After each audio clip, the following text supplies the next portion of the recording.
Trump और Europe के अय्याशी का अड्डा गाजा बनेगा, ऐसा ख्वाब डोनाल्ड ट्रंप देख रहे हैं। हज़रात मोहतरम, ये वीडियो बहुत ख़ास है। मैं आपको दिखाने वाला हूँ कि डोनाल्ड ट्रंप का ख्वाब क्या है, डोनाल्ड ट्रंप का गाज़ा को लेकर असल में प्लान क्या है।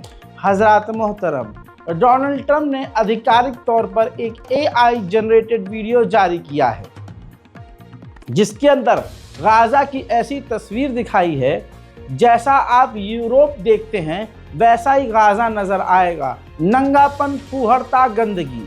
आइए मेरे साथ लानत भेजते हुए इस वीडियो को देखिए। वीडियो की शुरुआत में 2025 दिखाया जाता है और बताया जाता है व्हाट नेक्स्ट। उसके बाद अचानक से दिखाया जाता है कि वो डेवलप हो चुका है और एलन मस्क वहाँ पर मौजूद हैं और वहाँ नंगी लड़कियाँ नाच रही हैं। डोनाल्ड ट्रंप की वहाँ मौजूदगी है। एक खूबसूरत शहर है, वहाँ पर बार है, क्लब है, यानी पूरी तरह से अय्याशी का अड्डा। और ट्रंप गाज़ा, शहर का नाम ट्रंप गाज़ा, क्लब और बार का नाम ट्रंप गाज़ा। नेतन्याहू और डोनाल्ड ट्रंप भी इस गंदगी में नज़र आ रहे हैं। हजरात, इससे आप समझ सकते हैं कि कितना गंदा प्लान डोनाल्ड ट्रंप का है। अच्छा, जो व्यक्ति इतना गंदा हो कि उसके ऊपर एक वेश्या ने, एक पॉर्न स्टार ने इल्ज़ाम लगाया हो कि इसने मेरा गलत इस्तेमाल किया है, तो उस व्यक्ति को एक देश राष्ट्रपति बना दे और वो सनकी ऐसा ख्वाब किसी देश के लिए देखे कि हमारी अय्याशी का वो अड्डा होगा, तो इसमें कोई बड़ी बात नहीं। लेकिन नेतन्याहू, एलन मस्क और डोनाल्ड ट्रंप मेन कैरेक्टर इस वीडियो में नजर आए। तो डोनाल्ड ट्रंप का प्लान अब दुनिया समझ चुकी है। इंशाअल्लाह ये ख्वाब नेतन्याहू, एलन मस्क और डोनाल्ड ट्रंप का सिर्फ ख्वाब ही रह जाएगा।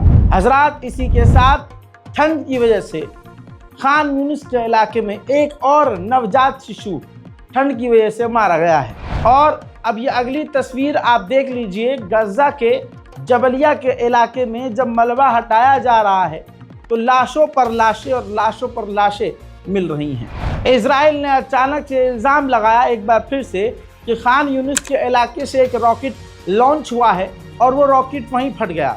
लेकिन उसके बाद हमने खान यूनिस के इलाके पे हमले किए और बमबारी की। आइए फ़िलिस्तीन के वेस्ट बैंक की बात कर लेते हैं। वेस्ट बैंक में जनवरी 2025 से लेकर आज तक की तारीख में रेड और सिर्फ रेड के दौरान इजराइल की सेना 50 फिलिस्तीनियों को कत्ल कर चुकी है। आज ही वेस्ट बैंक में रेड के दौरान एक 16 साल के फिलिस्तीनी बच्चे को भी शहीद कर दिया गया है। उधर फिलिस्तीन के वेस्ट बैंक में भारी मात्रा में अब टैंक फिर से घुसते हुए, जो कल तक घुसे थे वो तो थे ही, लेकिन अब चप्पे चप्पे पर इजराइल के टैंक नजर आ रहे हैं। देखिए, हस्बी अल्लाह व निअमल वकील। इन तस्वीरों में आप अपनी आंखों से देख सकते हैं वेस्ट बैंक के इलाके में, फिलिस्तीन के वेस्ट बैंक के इलाके में इजराइल ने आज भी जो रेड के दौरान तबाही मचाई है, चारों तरफ तबाही है। मकानों को तोड़ा है, फिलिस्तीनियों को मारा है, गिरफ्तार किया है, घरों में घुसपैठ करी है। ये तमाम वो चीज़ें लगातार रोज़ कर रहा है और ये तस्वीरें, इस तरह की तस्वीरें अब फिलिस्तीन से रोज़ आ रही हैं। हालत ये है, चोर उचक्कों की तरह इजराइल काम कर रहा है। ये देखिए, वेस्ट बैंक में एक घर के अंदर इजराइल की सेना घुसती है और फिलिस्तीनी महिलाओं की ज्वेलरी बॉक्स से चुरा कर ले जाती है। इसी तरह से इस CCTV फुटेज को भी देख लीजिए। फिलिस्तीन के वेस्ट बैंक से घरों में घुसकर इजराइल के लोग, इजराइल की सेना फिलिस्तीनियों को गिरफ्तार करके ले जा रही है। इजराइल लगातार वेस्ट बैंक में मकानों को तोड़ रहा है। ज़रा इस मैप के ज़रिए जो नीले सर्कल बने हुए हैं उसको ध्यान से देखिए। लगातार लाइन से कई मकानों को उसने चिन्हित कर लिया है वेस्ट बैंक में, जिन्हें वो आज या कल में तोड़ देगा। इसके अलावा अब इजराइल की सेना वेस्ट बैंक से फिलिस्तीनियों को निकाल भी रही है, बल्कि निकालना शुरू कर दिया है। देखिए,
भारी दबाव के बाद अब इजराइल राजी हो गया है अगले फेज की डील पर बात करने के लिए।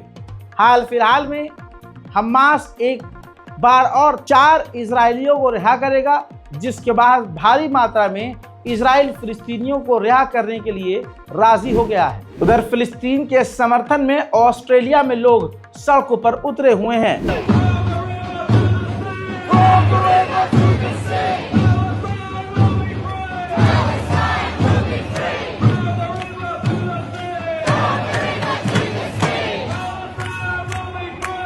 ठीक इसी तरह से जर्मनी का भी हाल है। देखिए जर्मनी।